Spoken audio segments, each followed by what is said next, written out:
Movie की शुरुआत में हमारी हीरोइन जियाजो को दिखाते हैं। जियाजो जब 12 साल की थी तब उसके डैड गुजर गए थे, इसीलिए ऐसी सिचुएशन में वो अपने बचपन के घर को सेल करके दूसरी जगह पर रहने जाती है और कुछ सालों बाद वो कहीं पर जॉब कर रही होती है और उसका एम यही होता है कि उसने जो घर को बेचा था यानी कि अपने डैड के घर को वो किसी तरह उसको वापस खरीद ले। लेकिन अब उसे जितनी सैलरी मिलती है वो उसके लिए खुद ही कम पड़ती है और उसको अपनी जॉब से खुशी भी नहीं है। अब एक लड़के मिंग को दिखाते हैं जो एक प्रॉपर्टी डिजाइनिंग का काम करता है और अपना बिजनेस स्टार्ट करना चाहता है। वो एक इन्वेस्टर को अपना प्लॉट डिजाइन दिखा रहा होता है, लेकिन वो इन्वेस्टर उसको इग्नोर करके वहां से निकल जाता है। फिर रात होती है और मिंग अपने घर में लौटता है और जियाजो भी अपने घर लौट रही होती है। लेकिन इसमें कॉमेडी की बात यह है कि मिंग और जियाजो दोनों एक ही अपार्टमेंट में यानी एक ही घर में रहते हैं। असल में बात यह है कि मिंग इस घर में साल 1999 में रहता है और जियाजो इस घर में साल 2018 में रहती है। अब आप लोग सोच रहे होंगे कि ये दोनों अलग अलग टाइमलाइन में एक ही घर में कैसे रह सकते हैं, ये सब हमें आगे पता चलेगा। अब देखते हैं कि यहाँ जियाजो नहा रही होती है और उस तरफ मिंग कुकिंग कर रहा होता है। वो बर्तन को सिंक में डालकर वॉश कर रहा होता है। तब जियाजो को उसके बाथ टब में कुछ मिलता है और मिंग को उसके सिंक में जियाजो की ड्रेस मिलती है। इसे देखकर दोनों को कुछ भी समझ नहीं आता और वे सोचते हैं कि अचानक उनके घर में ऐसा सब क्यों हो रहा है। लेकिन बहुत थक जाने के कारण दोनों इसके बारे में ज्यादा नहीं सोचते और बेड पर जाकर सो जाते हैं। फिर अगले दिन सुबह मिंग के चेहरे पर जियाजो एक जोर का तमाचा लगाती है। वो दोनों शॉक होकर उठकर देखते हैं तो उन दोनों के कमरे मिक्सअप हुए होते हैं और वो कमरा पहले से भी बड़ा होता है। अब ये सब देखते ही दोनों घबरा जाते हैं। फिर जियाजो मिंग को चोर समझकर वहाँ की चीजों से मारने लगती है और मिंग भी यहाँ वहाँ भाग रहा होता है। तब उन्हें समझ में आता है कि दोनों के कमरे मर्ज हुए हैं। अब मिंग उसके कमरे से विंडो से बाहर देखता है, तब वहाँ बादल छाए हुए होते हैं और यहाँ जियाजो अपने कमरे से बाहर देखती है तो वहाँ तेज धूप होती है। फिर मिंग अपना डोर ओपन करके बाहर जाता है, तब उसे कुछ अलग नजारा नहीं दिखता। वो अब तक साल 1999 में होता है। लेकिन जब जियाजो मिंग के दरवाजे से बाहर देखती है तो वो एकदम शॉक हो जाती है, क्योंकि वो अब तक तो ईयर 2018 में जी रही थी, लेकिन उसे बाहर 1999 के सीन्स दिखते हैं और वो घबराकर अंदर आती है और डोर लॉक कर देती है। फिर वो अपने कमरे के दरवाजे को खोलकर देखती है, तब वो फिर से 2018 में आ जाती है। लेकिन अब ये देखकर मिंग बड़ा ही हैरान हो जाता है, क्योंकि वो अब तक 1999 में जी रहा था और अब 2018 में टेक्नोलॉजीज और भी एडवांस हो गई होती हैं। फिर दोनों घबराकर अंदर जाकर डोर लॉक कर देते हैं। फिर वे दोनों समझ जाते हैं कि दोनों एक ही अपार्टमेंट में अलग अलग टाइमलाइन में जी रहे हैं। तब जियाजो मिंग के चेहरे पर एक और तमाचा लगाती है और मिंग उसे इसका रीजन पूछता है। तब वो कहती है कि ये सपना है, ये सच में जानने के लिए मैंने तुम्हें तमाचा मारा। फिर मिंग कहता है कि इस तरह लड़ते रहने से कुछ नहीं होगा, क्यों ना हम इन दोनों दरवाजों को एक साथ ओपन करके देखें कि क्या होता है। फिर वे दोनों जाकर अपने साइड वाले डोर्स को एक साथ खोलने की कोशिश करते हैं, लेकिन उस समय उन दोनों के कमरे फिर से मर्ज होने लगते हैं। तब वे समझ जाते हैं कि दोनों दरवाजों को एक साथ खोला नहीं जा सकता। अब जियाजो को याद आता है कि 1999 में उसके डैड जिंदा थे, इसीलिए वो मिंग से कहती है कि तुम अपने साइड का दरवाजा खोलकर मुझे तुम्हारे टाइमलाइन में ले लो, क्योंकि मुझे मेरे डैड से मिलना है। और मिंग भी उसे वहां ले आता है। अब 1999 में आते ही जियाजो उसके डैड से मिलने के लिए बहुत ही खुश है और भागकर जा रही होती है। लेकिन वहां पहुंचते ही वो देखती है कि उसके डैड ऑलरेडी 10 साल के जियाजो के साथ खेल रहे हैं। अब ये देखकर जियाजो बड़ी इमोशनल हो जाती है और वो उनसे मिलने के लिए तेजी से उनके पास जाने लगती है और तभी अचानक उनके सराउंडिंग्स में एक अर्थक्वेक आता है और तेज हवा भी आने लगती है, जिसके कारण वो अपने डैड से मिल नहीं पाती। फिर वो गुस्सा होकर फिर से अपने अपार्टमेंट में लौट आती है। अब मिंग उसे कहता है कि जैसे मैं तुम्हें मेरी टाइमलाइन में लेकर गया, ठीक वैसे ही तुम मुझे भी अपनी टाइमलाइन में ले चलो। और तब जियाजो उसे एडवांस लैपटॉप देती है और उस लैपटॉप को देखकर मिंग बड़ा ही सरप्राइज हो जाता है, क्योंकि उसके टाइमलाइन में तो सिर्फ कंप्यूटर्स हुआ करते थे। तब वो खुद को फ्यूचर में देखने के लिए उस लैपटॉप में अपना नाम टाइप करके सर्च करता है। तब उसके सराउंडिंग्स में अर्थक्वेक आने लगती है और फिर जियाजो को ये समझ आता है और वो मिंग से कहती है कि हम दोनों हमारे पास्ट या फ्यूचर के लोगों से कांटेक्ट नहीं कर सकते और ऐसा करने की कोशिश करते ही इस तरह के अर्थक्वेक आ जाएंगे और इस तरह हम दोनों एक साथ डोर ओपन नहीं कर सकते। अब तुम्हारे डोर को सिर्फ तुम ही ओपन कर सकते हो और मैं उससे बाहर आ सकती हूँ, और मेरे डोर को सिर्फ मैं ही ओपन कर सकती हूँ और तुम उससे बाहर आ सकते हो। इस तरह वो मिंग को ये सारी बातें समझाती है। अब अगले सीन में एक साइंटिस्ट और एक अमीर बिजनेसमैन एक मीटिंग में बातें करते हुए दिखाते हैं। तब वो साइंटिस्ट कहता है कि हमने उस डायमेंशनल टाइमलाइन को क्रिएट कर लिया है, लेकिन वो टाइमलाइन हमारी जगह पर ना आकर इस सिटी में किसी और प्लेस में क्रिएट हो गई है और हमें किसी भी तरह उस प्लेस को फाइंड करना होगा। इस तरह वो उस बिजनेसमैन से कहता है, लेकिन उस बिजनेसमैन के माइंड में सिर्फ एक ही बात चलती है कि उस टाइमलाइन के जरिए बहुत सारे पैसे कैसे कमाए जाए। लेकिन मीटिंग खत्म हो जाती है पर बिजनेसमैन का चेहरा नहीं दिखाया जाता। अब रात हो जाती है और मिंग और जियाजो को नींद नहीं आती। तब जियाजो कहती है कि मेरे डैड मुझे छोड़कर ऊपर चले गए, इसलिए मैं ऐसी सिचुएशन में आ गई हूँ।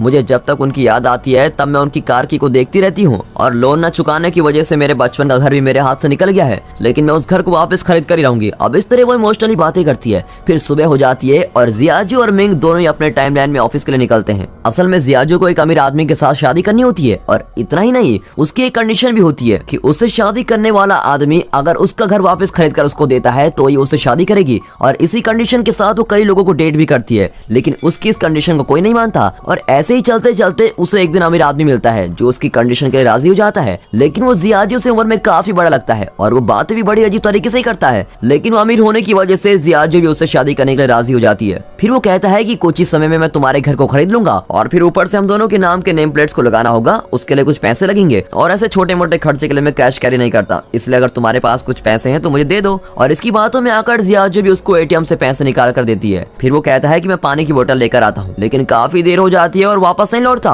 और तब जियाजियो को पता लगता है कि वो असल में एक चोर था और वो उसके पैसे भी लेकर चला गया। इससे जियाजियो बहुत ही अपसेट होती है और पुलिस आकर इन्वेस्टिगेट करने तक वो बैंक के बाहर ही बैठी रहती है। यहाँ मिंग अपने ऑफिस के रेस्टरूम के अंदर बैठकर ड्रिंक्स ले रहा होता है। तब उस रेस्टरूम में उस कंपनी का ओनर, उसका मैनेजर जूनी और उसके साथ और एक एम्प्लॉइज, ऐसे 3 लोग आते हैं। तब उनसे ओनर कहता है कि हमें आगे चलकर और भी बिजनेस करना है और इसके लिए मेरे पास बहुत सारे आइडियाज हैं, और ये कहकर चला जाता है। और उसके जाते ही जूनी उस एम्प्लॉय से कहता है कि उस ओनर को धोखा देकर हमें उसके सारे पैसे लेने होंगे और फिर हम उसे बैंक में फंसा देंगे, और इस तरह उस एम्प्लॉय को अपना प्लान बता देता है। तब बाथरूम में दिखाते हैं जहाँ मिंग कुछ गिरा देता है और उसकी आवाज सुनकर जूनी समझ लेता है कि किसी ने उनका प्लान सुन लिया है। फिर वो बाथरूम के पास जाकर झुककर देखता है और मिंग के पैर को पकड़कर खींच लेता है और उसको बाहर निकालता है। फिर मिंग को देखते ही वो कहता है, अच्छा तुम्हें कोई बिजनेस स्टार्ट करने के लिए पैसों की जरूरत थी ना, उसके लिए मैं तुम्हें बैंक से लोन अरेंज करवा कर देता हूँ, लेकिन तुम मेरी कही हुई बातों को किसी और से नहीं कहोगे। तब मिंग भी कहता है ठीक है, मैं सोचकर बताता हूँ। फिर थोड़ी देर बाद जूनी मिंग को अपने कैबिन में बुलाकर कहता है कि मैं तुम्हें क्यों लोन अरेंज करके दूं, तुमने तो सिर्फ मेरी बात सुनी है लेकिन तुम्हारे पास उसका कोई प्रूफ तो नहीं है, और अब तो मैंने तुम्हें नौकरी से भी निकाल दिया है, तो तुम अब घर जा सकते हो। इस पर मिंग उससे कई बार रिक्वेस्ट करता है और कहता है मैं इस बात को किसी और से शेयर नहीं करूंगा और प्लीज मुझे नौकरी से मत निकालिए।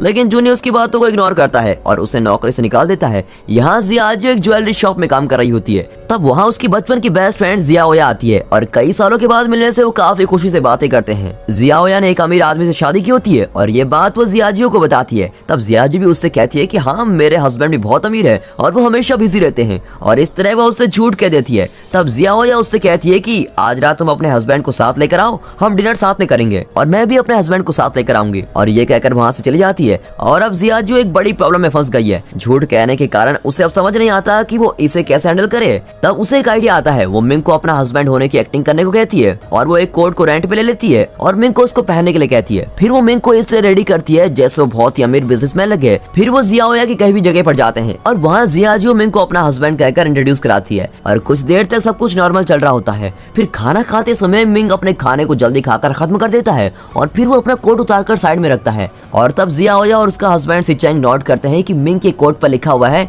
यहाँ कपड़े रेंट पर दिए जाते हैं। लेकिन ये पता ना होकर मिंग उससे कहता है कि मेरी एक बहुत ही बड़ी कंपनी है, और इस तरह की झूठी कहानियां उन दोनों को बताता है। और ये सब सुनकर वो दोनों को हंसी आती है। और इतना नहीं, जियाजियो उन्हें अपनी एक और फेक डायमंड रिंग को दिखाकर कहती है ये करोड़ों रुपयों की डायमंड है। और तब वो फेक डायमंड उस रिंग से निकलकर आग के पास जाकर गिरता है और वो पूरी तरह से मेल्ट हो जाता है। अब ये सब देखकर जियाओया और सिचेंग हंसने लगते हैं और इससे जियाजियो बहुत ही शर्मिंदा होती है और फिर घर लौट जाती है और इस बात को सोचकर मिंग के सामने रोती है। तब टीवी में कोई लॉटरी टिकट का शो चल रहा होता है और उस शो को देखते ही वो लॉटरी टिकट खरीदकर अमीर बनने के सपने देखते हैं और वे असल में कौन सा लॉटरी नंबर जीतेगा इसका पता लगाते हैं। और फिर अगले दिन ही मिंग के टाइमलाइन में यानी 1999 में जाकर तुरंत उस नंबर वाली लॉटरी टिकट को खरीद लेते हैं। अब क्योंकि दोनों को पता चल गया है कि उनकी लॉटरी ही विन करेगी, इसलिए वे दोनों खूब मजे करते हैं। अब इस दौरान जियाजियो मिंग को अपने टाइमलाइन में ले लेती है और दोनों बहुत ही एंजॉय करते हैं और बाहर में जाकर ड्रिंक्स करते हैं। तब उस रेस्टोरेंट का स्टाफ उनसे आकर ड्रिंक्स के पैसे मांगता है। तब जियाजियो कहती है मेरे सारे पैसे खत्म हो गए हैं, इसलिए तुम मेरा पर्स रख लो, ये कोई नॉर्मल पर्स नहीं है बल्कि बहुत कीमती है, और कल मैं आकर तुम्हें पैसे देकर ये पर्स वापस ले लूंगी। अब अगले दिन सुबह होते ही दोनों उठकर लॉटरी टिकट के रिजल्ट को जानने के लिए बड़े क्यूरियस होते हैं और एज एक्सपेक्टेड उनकी लॉटरी टिकट ही विन करती है। लेकिन तब अचानक उनका लॉटरी टिकट में से नंबर गायब हो जाता है और दोनों बड़े उदास हो जाते हैं। फिर उन्हें समझ में आता है कि वो उनके फ्यूचर को चेंज नहीं कर सकते। और तब अगले दिन जियाजियो उस रेस्टोरेंट में जाकर अपना पर्स वापस मांगती है। तब वो स्टाफ मना कर देता है और कहता है कि पहले पैसे दो, लेकिन उसके पास तो पैसे होते नहीं और गुस्से में वो घर लौट रहे होते हैं। तभी उस समय एक बड़े एडवर्टाइजमेंट स्क्रीन पर मिंग को दिखाते हैं। असल में वो 2018 की टाइमलाइन में रहने वाला मिंग है और फ्यूचर में मिंग एक अमीर बिजनेसमैन बना होता है और अब वो मीडिया पर इंटरव्यू देने आया होता है। उसको देखकर मिंग शॉक हो जाता है और सोचता है कि मैं फ्यूचर में ऐसे कैसे बन गया हूँ। फिर दोनों जहाँ फ्यूचर मिंग इंटरव्यू दे रहा होता है उस जगह पर पहुंच जाते हैं। वहाँ जाकर जब मिंग फ्यूचर मिंग के पास जाने की कोशिश करता है तब वहाँ फिर से अर्थक्वेक आता है और फिर वो प्रोग्राम भी कैंसिल हो जाता है। तब फ्यूचर मिंग को ऐसा लगता है कि वो इसके पहले जियाजियो से मिला है। इस तरह जियाजियो से जुड़ी हुई बातें उसे याद आती है और यहाँ मिंग स्लीप स्लिप होकर नीचे गिरता है और उसके हाथ पर चोट आती है। तब फ्यूचर मिंग के हाथ पर भी वही चोट आती है और इससे ये पता चलता है कि मिंग जो भी करता है वो उस फ्यूचर मिंग को भी अफेक्ट करेगा। और पहले की मीटिंग सीन में जिस बिजनेसमैन को दिखाया गया था वो कोई और नहीं बल्कि फ्यूचर मिंग ही है और उसके साथ जो साइंटिस्ट बातें कर रहा था वो जूनी है, जिसने 1999 में मिंग को नौकरी से निकाल दिया था। अब जूनी फ्यूचर मिंग से कहता है कि 1999 का मिंग अपने टाइमलाइन में ना होकर जियाजो के टाइमलाइन में आ रहा है और इसीलिए आपको ऐसी मेमोरीज भी आती रहेंगी और ये सब बातें आप पर भारी पड़ सकती है। यहाँ अगले दिन मिंग अपने ऑफिस में जाकर जूनी से मिलता है और कहता है आप क्या मुझे नौकरी से निकालेंगे, लीजिए मैं खुद ही नौकरी छोड़ रहा हूँ, और ये कहकर रिजाइनेशन लेटर देकर चला जाता है। और यहाँ फ्यूचर मिंग जियाजो की ज्वेलरी शॉप में आकर उसे डेटिंग पर अपने कार में लेके जाता है, लेकिन वो जितनी खुश उस 1999 वाले मिंग के साथ थी उतनी खुशी उसे इस फ्यूचर मिंग के साथ रहने पर नहीं मिलती। अब फ्यूचर मिंग उसे एक कॉस्टली रेस्टोरेंट में लेकर जाता है, लेकिन फिर भी जियाजो कुछ मिस कर रही होती है। डिनर करते समय फ्यूचर मिंग उससे कहता है कि मुझे पता है कि तुम 1999 वाले मिंग के साथ रह रही हो, लेकिन अब तुम मेरे पास्ट के साथ मत रहो क्योंकि इससे मेरा फ्यूचर अफेक्ट हो सकता है। मैं किसी गोल के साथ आगे बढ़ रहा हूँ लेकिन उसमें तुम्हारी वजह से कोई प्रॉब्लम आ सकती है और तुम्हारे बचपन के घर को मैं तुमको वापस खरीद कर दे दूंगा, लेकिन उसके बदले में तुम्हें 1999 वाले मिंग को छोड़कर उसे दूर जाना होगा। अब ये सुनकर और कोई रास्ता न होने पर जियाजो भी इसके लिए एग्री करती है, लेकिन वो उस घर के लिए नहीं बल्कि उसकी वजह से मिंग के फ्यूचर में कोई प्रॉब्लम्स ना हो ये सोचकर हाँ कर देती है। फिर जियाजो घर आते ही मिंग से कहती है कि मुझे और कोई जगह पर अच्छी नौकरी मिल चुकी है इसलिए मैं यहाँ से जा रही हूँ। और अगले दिन सुबह होते ही वो अपना सारा सामान लेकर उस अपार्टमेंट से बाहर निकलती है और मिंग को छोड़कर जाने के बारे में सोचकर रोने लगती है, लेकिन जियाजो ने अपने टाइमलाइन में जाते समय उसके डोर को लॉक नहीं किया होता है और वो जरा सा ओपन रह जाता है और इसे मिंग भी नोट करता है और अब मिंग जियाजो की हेल्प के बिना ही उस टाइमलाइन में इजीली जा सकता है। अब मिंग के टाइमलाइन में उसका मैनेजर जूनी उस कंपनी के ओनर पर अटैक करता है और इससे ओनर बेहोश हो जाता है। फिर जूनी घबराकर उसे ड्रिंक्स पिलाने लगता है। असल में उसका प्लान ये होता है कि उसे ड्रिंक्स पिलाकर नशे में उसको मारना होगा ताकि लोग समझेंगे कि वो एक एक्सीडेंट से मरा है। अब जियाजो के टाइमलाइन को दिखाते हैं और वो काफी सालों बाद अपने बचपन के घर में लौटी है। तब जियाजो ने जिस पर्स को एक रेस्टोरेंट के स्टाफ को दिया था वो पर्स फ्यूचर मिंग लाकर उसको देता है और तब जियाजो नोट करती है कि मिंग के कोट पर रेंट वाले शॉप का स्टिकर लगा होता है और ये देखते ही वो समझ लेती है कि वो फ्यूचर मिंग नहीं बल्कि 1999 वाला मिंग है और फिर वो दोनों किस करने लगते हैं और जियाजो उससे कहती है कि हमारा सेपरेट होना ही तुम्हारे फ्यूचर के लिए अच्छा होगा,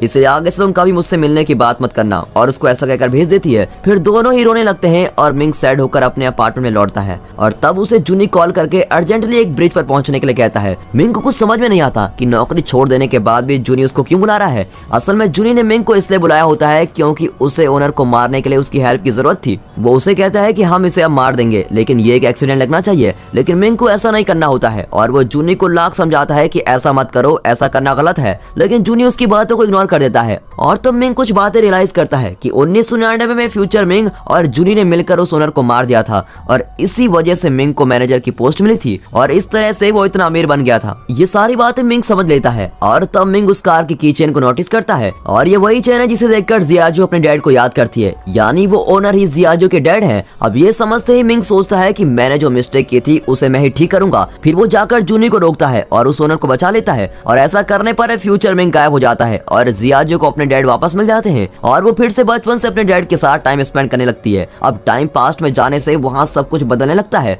और मिंग भी सभी को बदलते हुए देखता है और वो तब जियाजो से मिलने के लिए उस अपार्टमेंट की तरफ भागता है और दोनों एक दूसरे से मिलने के लिए भाग कर आते हैं और फिर दोनों एक ही जगह पर मिलते हैं। तब जियाजो धीरे धीरे गायब होने लगती है। तब मिंग उसे कहता है कि अब कुछ देर में तुम गायब हो जाओगी और अब तुम तुम्हारे पास्ट में आ गई हो और अब तुम उम्र में मुझसे 7 साल छोटी भी हो। तुम मुझे नहीं जानती लेकिन मैं तुम्हें अच्छी तरह से जानता हूँ, मैं तुम्हारा साथ नहीं छोड़ूंगा और मैं तुमसे मिलने जरूर आऊंगा। ऐसा कहते रहने पर जियाजो गायब हो जाती है। अब 8 साल बाद दिखाते हैं कि अपने पसंद की कोई म्यूजिक सुनकर जियाजो उस म्यूजिक की तरफ चलकर आ रही होती है और वहाँ आते समय मिंग उसको देख लेता है और मिंग उसके पास आने लगता है। तब पास आते ही जियाजो उसे किक करती है और गुस्से में पूछती है कि क्या तुम चोर हो, इस तरह मेरे पास क्यों आ रहे हो। और इससे मिंग सोचने लगता है क्या अब भी हमें इस प्यार को लड़ाई से शुरू करना पड़ेगा। और दोस्तों इसी के साथ ये मूवी यहाँ पर खत्म होती है। दोस्तों ये मूवी आपको कैसे लगी हमें कमेंट करके जरूर बताइएगा और अगर वीडियो पसंद आ गई हो तो वीडियो को एक लाइक और चैनल को सब्सक्राइब अभी कर दें। And finally thanks for watching.